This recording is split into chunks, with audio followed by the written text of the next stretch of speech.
Hoy vamos a trabajar con Platón, el filósofo más importante de la historia de la filosofía occidental. ¿Por qué trabajamos con Platón? ¿Por qué es importante para un curso de filosofía trabajar con Platón y entender la postura de Platón? Por más que podamos estar completamente en desacuerdo con toda su teoría, lo que no podemos negar es la importancia que tuvo su teoría y la filosofía platónica en el resto de la historia de la filosofía y en el resto de la historia del pensamiento occidental, incluso en nuestra cultura. Eh, Acá hay dos puntos para tener presentes para destacar la importancia de Platón y la relevancia en un curso de filosofía. Primero tenemos que pensar que eh, casi todos los filósofos posteriores a Platón, que son la mayoría, eh, van a hablar de alguna manera de una cuestión que Platón dejó marcada, que es la cuestión de los dos mundos. Eh, Dice, por ejemplo, Whitehead que toda la filosofía occidental no es más que una serie de notas al margen o al pie de la filosofía platónica, ¿no? Como que todos los demás autores lo que hacen es comentar lo que instauró Platón, que es la gran discusión que se va a dar en la historia de la filosofía. Eh, eso significa que si queremos hacer un curso de filosofía tenemos que saber perfectamente qué es lo que dice Platón. Ya sea porque los demás van a retomar algo o porque se van a oponer al pensamiento platónico. Por otra parte, y a mí me parece más importante todavía, que exceda el curso de filosofía, la posición platónica o el platonismo, por decirlo de alguna manera, influyó en nuestra cultura occidental. O sea que nosotros somos lo que somos porque existió Platón. Si no hubiera existido Platón, si no hubiera tenido la teoría que tuvo, probablemente seríamos diferentes. Entonces entender a Platón es entender todas las influencias que tuvo Platón en el pensamiento posterior, sobre todo en el cristianismo, y, eh, y todas las influencias que tuvo esta ideología en nosotros, en nuestra cultura, en nuestro modo de ser, de actuar hoy en día. Eso me parece que es lo más importante. Pasa lo mismo que con el cristianismo. Ustedes me podrán decir, bueno, no somos cristianos, no queremos entender el cristianismo, no nos interesa, pero entender eso es entender dónde están las raíces de muchas de las cosas que hoy pensamos y forman parte de nuestro sentido común. Lo mismo pasa con Platón para atrás, ¿no? Nadie eh, en este curso de filosofía va a salir platónico, estoy seguro. Pero eh, sí es importante entender todas esas raíces de lo que hoy son cuestiones que forman parte de nuestro sentido común y por eso es importante estudiar a Platón. Eh, es actual, eso es importantísimo también. Lo dice Carpio muy claramente. Dice que ser actual no es ser contemporáneo en el sentido en el que está vivo hoy, sino en el que su pensamiento sigue vivo hoy. Hay muchas cuestiones de nuestra cultura en donde podemos ver la actualidad de Platón. En ese sentido dice Carpio que incluso es más actual que algunos pensadores contemporáneos. Eh, Sobre Platón podemos decir algunas cuestiones biográficas muy breves para ser rápidos y que el video no sea extenso. En la juventud fue poeta. Bueno, sabemos que fue uno de los seguidores de Sócrates, el seguidor de Sócrates. Pero antes de conocer a Sócrates, primero bueno, había sido poeta en su juventud en Atenas, también es un filósofo ateniense. Eh, Después de su paso por la poesía, va a estudiar con Cratilo, que era un seguidor de Heráclito. ¿Se acuerdan de Heráclito? Y la idea de que todo fluye del río, que no para de moverse y el devenir incesante. Bueno, Platón toma esa idea de un seguidor de Heráclito, que era anterior en el tiempo, ¿no? A Heráclito, a Platón, que se llama Cratilo. Estudia con Cratilo unos años y después cuando Platón cumple 20 años aproximadamente lo conoce a Sócrates. Y ahí empieza ese contacto tan estrecho y tan importante para la historia de la filosofía que dura no más de una década porque en el 399 a.C. Sócrates es condenado a muerte y Platón tendría entre 27 y 29 años, hasta donde se sabe. La muerte de Sócrates lo afecta a Platón, a pesar de que se conocían hace no más de 8 o 9 años.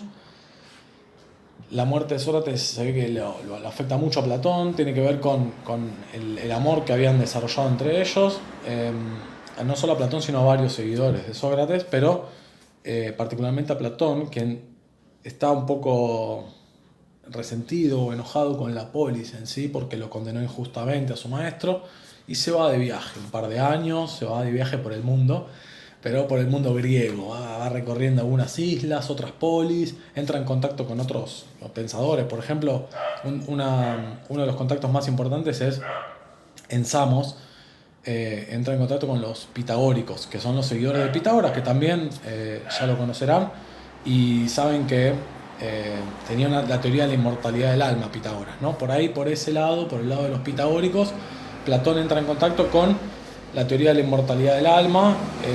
Pitágoras pensaba que no solo reencarnamos, sino que incluso podíamos reencarnar en animales, y esa era la razón por la que Pitágoras no comía animales, porque pensaba que podían estar comiéndose, no sé, a un amigo que había fallecido. Después del regreso a Atenas, Platón funda una escuela, no cualquier escuela, la escuela más famosa de la historia de la humanidad prácticamente. Quiere fundar una escuela donde transmitir sus enseñanzas, busca un lugar, encuentra un gimnasio. Los gimnasios eran lugares donde se iba a hacer gimnasia, pero también hay quienes dicen que se iba de levante un poco ahí, ¿no? A conquistar a otros varones. Muy actual también, ¿no? La idea del gimnasio como lugar donde se hace gimnasia y también por otra parte se va de levante. En ese gimnasio que estaba levantado en honor al dios Academo, Platón funda su escuela. Una escuela que le va a poner de nombre Academia, justamente porque estaba ubicada en ese lugar. Y a partir de ese momento queda para toda la historia de la humanidad el mote de académico referido a todo lo que tiene que ver con los estudios. Fíjense la importancia de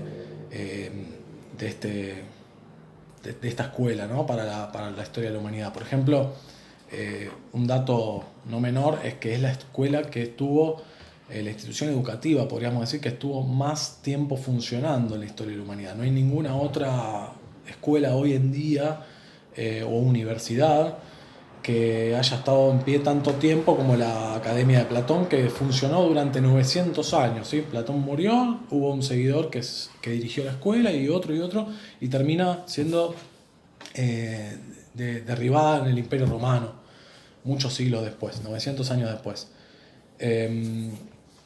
Posiblemente eso también explique, si en esa escuela se enseñaba la teoría platónica, por qué la teoría platónica trascendió tanto, ¿no?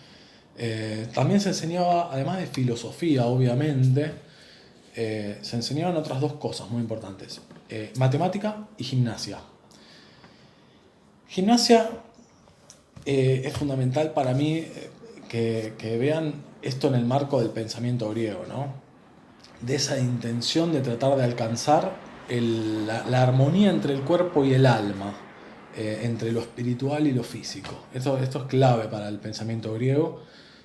Por eso enseñaban gimnasia y también filosofía. Pero antes de filosofía, matemática. No se hacía en cualquier orden, sino que primero se estudiaba matemática y después se pasaba a filosofía. Era como un CBC de la Academia de Platón. Había que saber matemática para después poder estudiar la teoría de las ideas de Platón. ¿Qué escribe Platón? ¿Qué libros nos llegan? Nos llega toda la obra de Platón a nuestros tiempos. Escribe 25 libros, seguro, y hay algunos libros más y cartas de los que se duda de su autoría, pero tenemos 25 diálogos. ¿Por qué diálogos?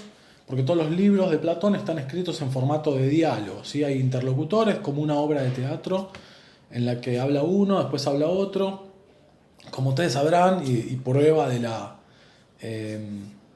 admiración que tenía Platón por Sócrates, y posiblemente también para algunos prueba de lo dolido que quedó Platón con la muerte de Sócrates. El personaje principal de todos los diálogos platónicos es Sócrates. Nunca aparece Platón dialogando ahí, no dice yo digo tal cosa, siempre aparece Sócrates.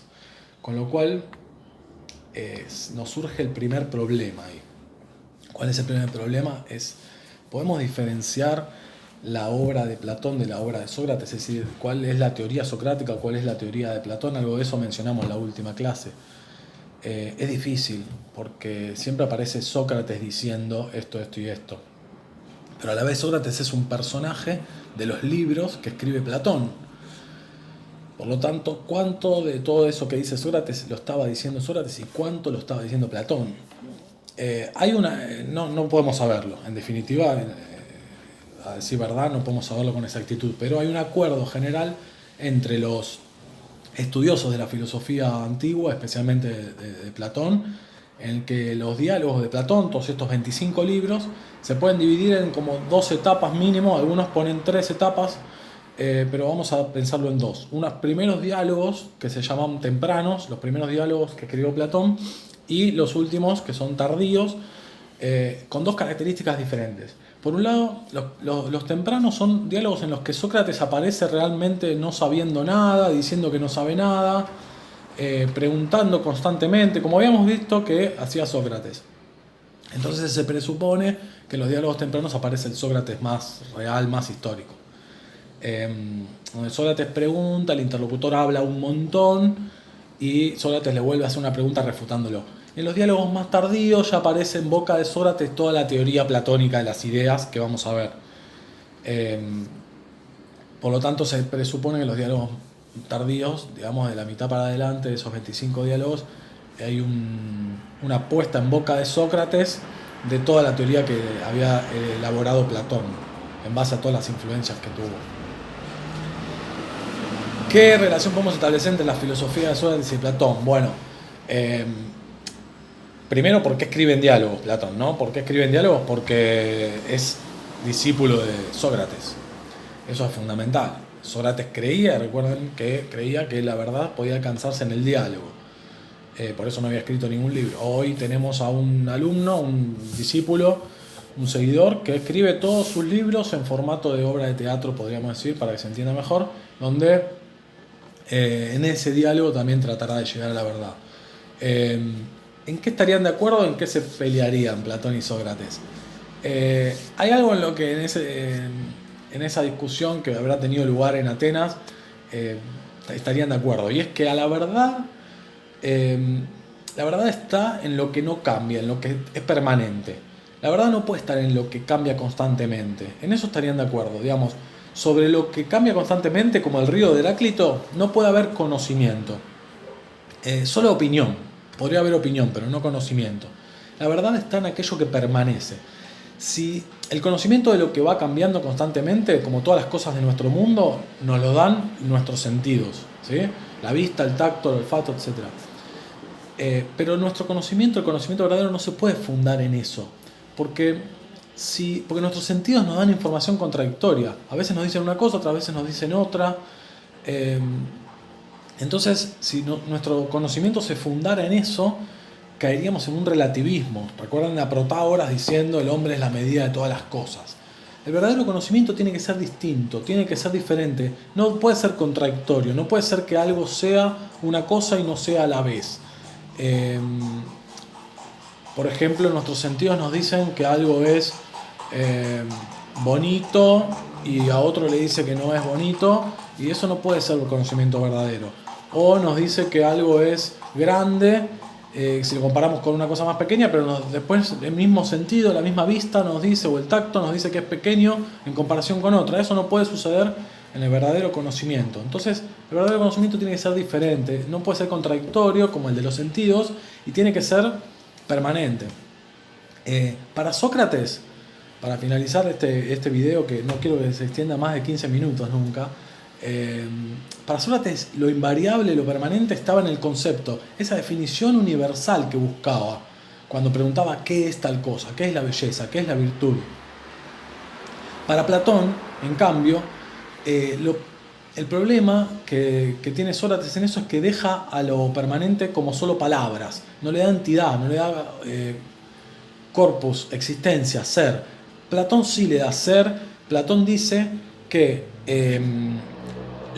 lo que permanece son ideas que existen en un mundo que es el mundo inteligible. Y el verdadero conocimiento para Platón es el conocimiento del mundo inteligible y de las ideas. Seguimos en otro videíto.